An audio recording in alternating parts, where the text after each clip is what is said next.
In this video, we'll talk about what the ketogenic diet is. The keto diet is a low carbohydrate diet, but it differs from other low carb diets, such as paleo, in that it deliberately manipulates the ratios of carbs, fats, and protein to change fat into the body's primary source of fuel. Our bodies are used to turning carbohydrates into insulin to use as fuel. That means the extra fat is stored and keeps adding on the pounds. The ketogenic diet uses fats for fuel, which means it gets used instead of stored. Thus, weight loss becomes easy. In addition to weight loss, the ketogenic diet is known as the healing diet.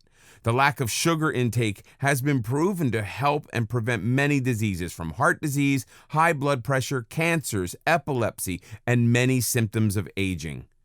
The manipulation of carbs, fats, and proteins is called ketosis.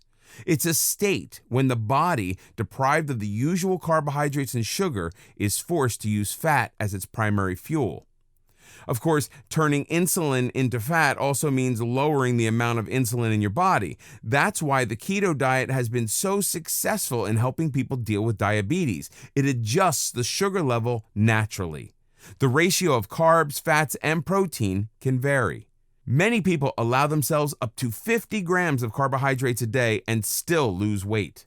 On a stricter regime, the carb intake can be between 15 and 20 grams daily. The less carbs, the quicker the weight loss, but the diet is very flexible. On the keto diet, you don't count calories, you count carbohydrates and adjust the intake of carbs versus fat and protein. A typical keto diet will get 60% of its calories from fat, 15 to 25% of calories from protein, and 25% of calories from carbohydrates. The only limitation on the diet is sugar, which you need to avoid. The ketogenic diet is not a fad.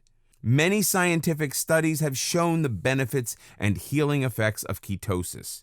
Discuss the ketogenic diet with your doctor if you're interested in consuming less sugar, losing weight, or preventing diseases from occurring.